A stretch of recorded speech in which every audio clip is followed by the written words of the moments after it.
드림 팰리스 연출한 가성문입니다. 영화 보고 다들 무얼 느끼셨는데, 이게 왜냐면 영화 속에 펼쳐지는 그럴듯한 사람의 이야기 이런 게 아니고 우리 주변에서 일어나고 신문에서 보고 우리 이웃한테 펼쳐지는 그런 일이라서 어떻게 보셨는지 진짜 궁금한데요. 저는 일단 오늘 준비하면서 영화를 다시 보니까 또 이런 생각이 들더라고요. 그래서 일단 김선영 배우님한테 이것부터 여쭤보려고요.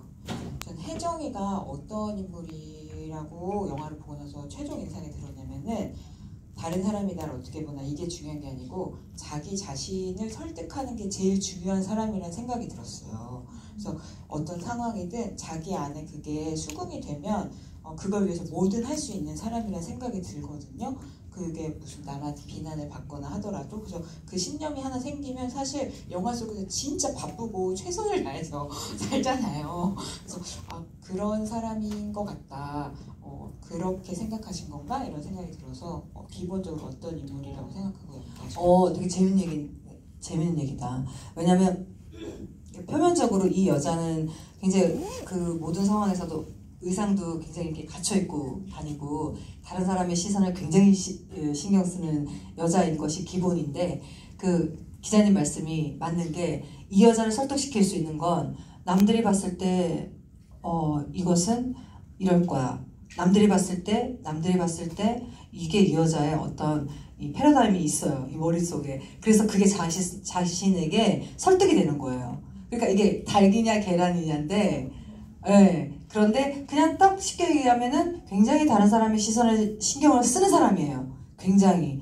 그런데 그것이 더 깊이 들어가면 그 다른 사람의 시선이 결국은 나에게 어떤, 뭐라 해야 되지 그거를? 진리? 인실? 이런 거? 아니, 내 삶의 원칙? 원칙.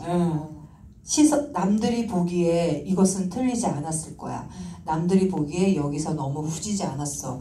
이게 이 여자한테는 어떻게 보면 좀 제일 중요한 기준일 수 있죠. 그러니까 되게 비슷한 재미있는 접근인 것 같아요. 네. 말이 어렵나요? 아니 그런 거 있잖아요. 사실 이렇게 여기서 혼자 이런 행동하면 욕먹을 게 뻔한데, 이 여자는 속으로 근데 내가 아무리 생각해도 나한테는 이게 옳은데 그럼 이렇게 해야 되지 않나? 이렇게 생각하면 그걸 위해서 열심히 또 이제 노력해야 하는 그런 사람인 것 같고, 기본적으로는 그냥 남들 앞에서 서로 볼썽사나운 모습 보여주는 것 같은 걸 진짜 싫어하는 그런 여자라는 생각이 들었어요. 그러니까 이렇게 행동하는 거 아닌가 생각이 들어서 배우님이 어떻게 생각하고 인물을 파악하셨는지 궁금했습니다. 근데 그렇게 치면 사실 그 뭐 산업재해와 관련된 농성이라든가 아파트 입주 문제라든가 이런 거에서 같은 입장에 처해져 있다고 할 수 있는 인물이 또 혜정과 선우인데, 선우는 사실 또 혜정이랑은 또 되게 인간적으로 다른 사람인 것 같잖아요. 그래서 보면 선우는 남의 마음이 너무 죄송해요. 수인이 맞아요.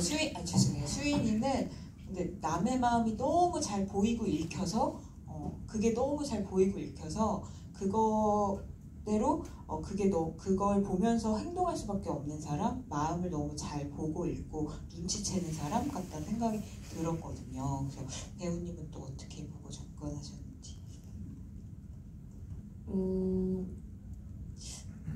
그런 면에 있어서는 어쨌든 다른 사람 시선을 신경 많이 쓰고 또 그거를 계속 기준 삼는 것은 또 비슷한 부분이 분명히 있는 것 같아요. 그리고 또 그게 또 이은지라는 사람하고도 많이 닮아 있고요. 그래서 그것을 그 수인이의 그런 상황을 표현할 때 얘가 왜 그러는지가 저 스스로 또 충분히 이렇게 이해가 간다고 해야 되나요? 그래서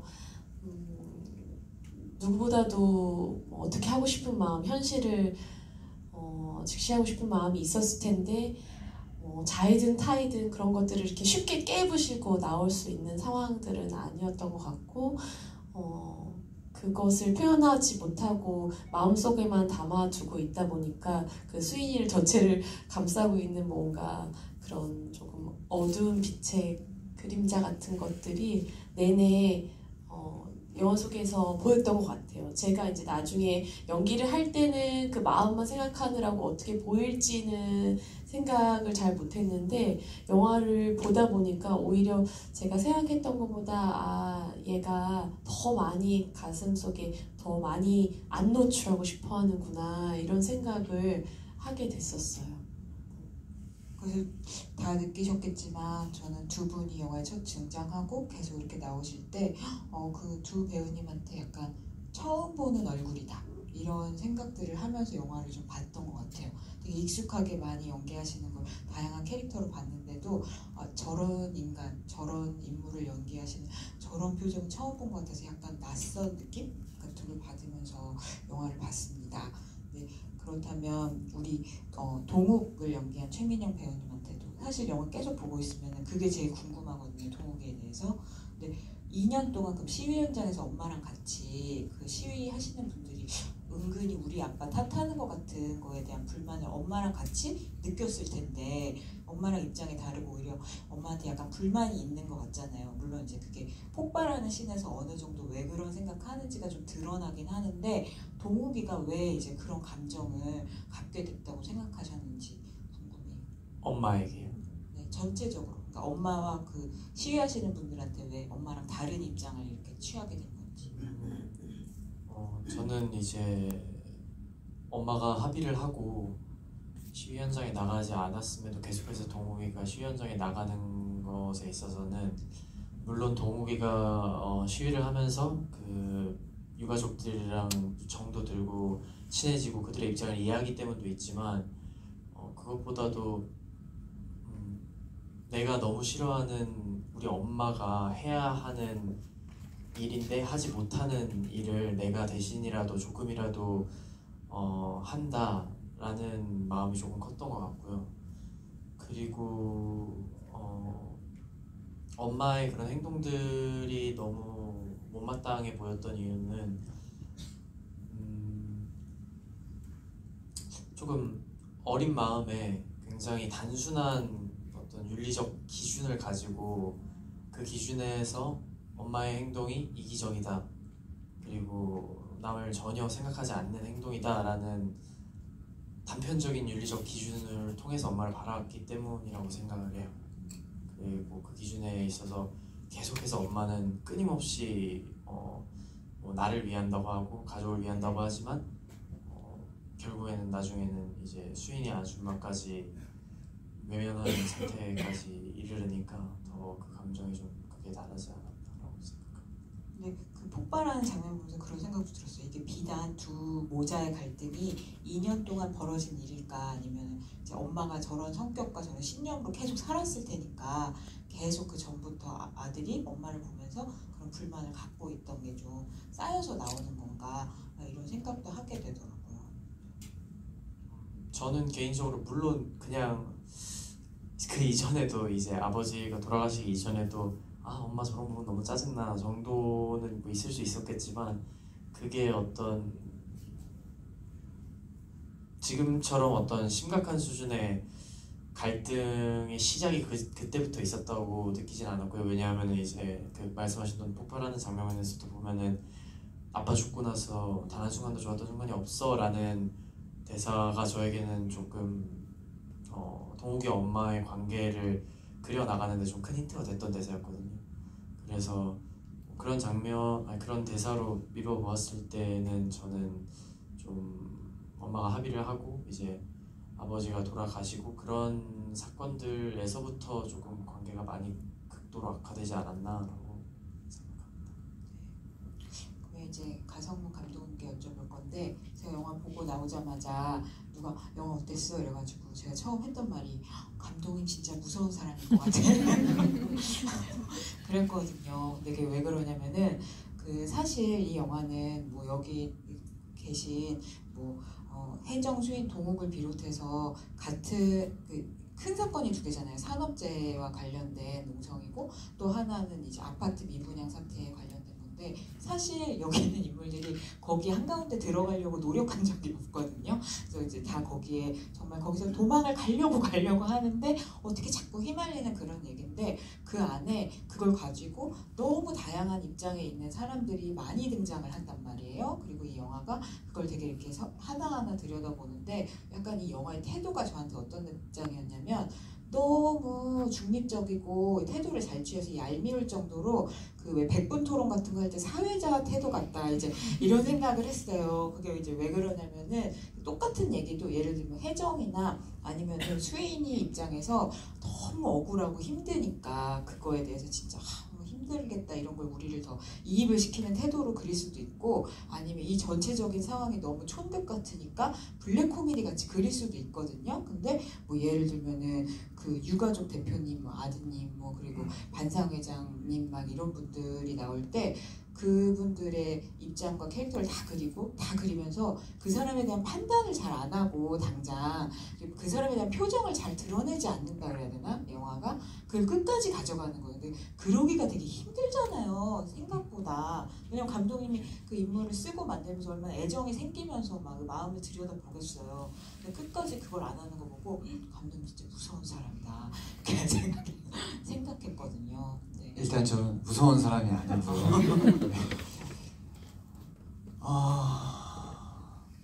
그러니까 뭐 지금 지금 이미 만들어진 상황에서 제가 그 과거의 어떤 시간들을 제가 말하면 어떤 식으로든 미화가 될 수 있어서 좀 조심스럽긴 한데 일단은 제가 일단은 영화를 접근하는 방식 자체가 뭔가가 좀 우리가 극장에 오면 대부분 다 뭔가 행복을 얻어가거나 뭔가 판타지적인 걸 얻어가잖아요.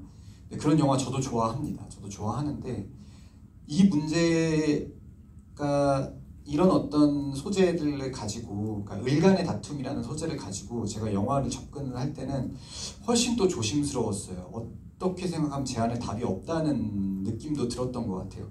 그래서 오히려 좀 제가 이 사람들에 대해서 왜곡하지 않으려고 좀 조심스럽게 하다 보니까 그냥 그 일면을 되게 객관적이고 좀 냉철하고 조금의 왜곡도 없게 좀 하려고 했던 것 같아요. 그러니까 대책 없는 해피엔딩을 주거나 뭔가 대책 없는 좀 뭔가 현실에서는 그렇지 않는데 현실에서는 뭐 그렇지 않은데 좀 이렇게 하는 그런 생각을 되게 많이 했었던 것 같거든요. 물론 이야기를 쓰고 인물을 쓸 때는 정말 마음 절절하고 울컥이고 주책을 떨고 그런 시간들이 있었지만 뭔가 이걸 마지막에 이건 영화니까 마지막에 뭔가 이걸 해줘야지 이런 생각을 안 하려고 했었던 게 가장 기억이 나고 그런 어떤 저의 어떤 태도들이 좀 영화의 어떤 작은 부분에도 좀 영향을 미치지 않았나 하는 생각을 지금 만들고 나서 뒤에야 미화를 해봅니다.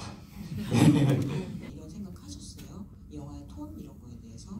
아니 제가 시나리오를 받았을 때는 굉장히 한 인물 다 충분히 이해가 되는 누구 하나 악인이 없는 굉장히 그 입장에서 충분히 그럴 수 있다라고 받아들였고 중립적이라는 느낌은 전혀 저는 못 느꼈었고 시나리오 상으로. 근데 편집에서 이게 시간 때문에 좀 많이 편집이 되면서 또 감독님이 선택한 것이죠. 이거 감독님의 영화니까. 근데 어쨌든 시나리오에서는 그런 색깔을 제가 느끼지는 않았고 사실 여기서 진정한 가해자는 출연하지 않잖아요. 진정한 길성 하이텍 뭐 이런 애들.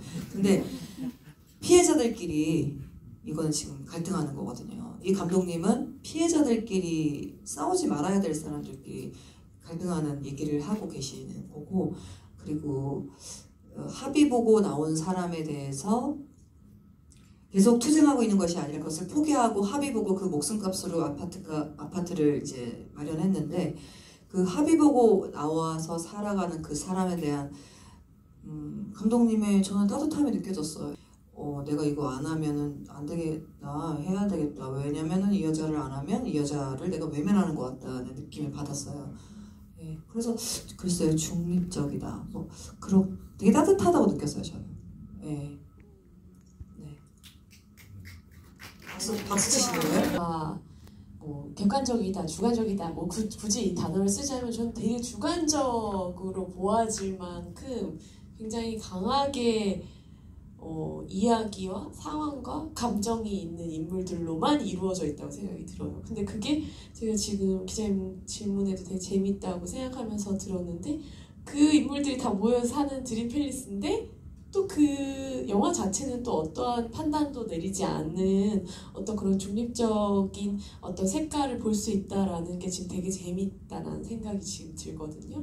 근데 왜냐하면 제가 이제 출연한 영화긴 하지만 예를 들어서 저도 이제 관객으로서 볼 때가 있었을 거 아니에요. 근데 그러면은 너무나 충분하게 막 혜정에게 몰입이 된다든지 그 또 어떤 씬에서는 또 너무나 충분하게 동욱에게 이렇게 설득이 된다든지 그냥 각자의 입장이 이건 너무나 각자의 상황에 각자의 인물로 각자의 스토리로 너무나 잘 채워져 있고 그런 것들을 제가 저희 지인들에게는 나 오늘 또 혜정 언니한테 멱살 잡혔다 이런 느낌을 이렇게 표현을 하는데 왜냐하면 제가 저기 이렇게 앉아있는 저를 어떤 인물들이 씬에서 나타나가지고 확 저를 잡아채가지고 딱 그 씬으로 산업재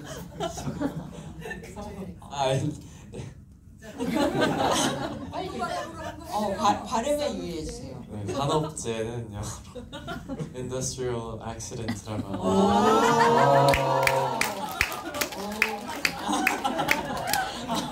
하는데 이거 그냥 입선만 할 실력이 아닌데 상 줘야 되는데 그죠? 진짜 영어 잘해요.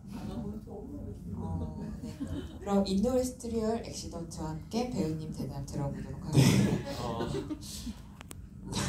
저 같은 경우에는 사실 아까 말씀하셨던 이 캐릭터를 영화에서 어떻게 표현을 하려고 노력을 했는가를 말씀드리면 저는 조금 특히 이번 역할을 할 때는 개인적으로 이 인물이 뭐 이 영화에서 혹은 이 씬에서 어떠한 역할을 해주어야 하는가 같은 조금 큰 그림을 보는 시간보다는 정말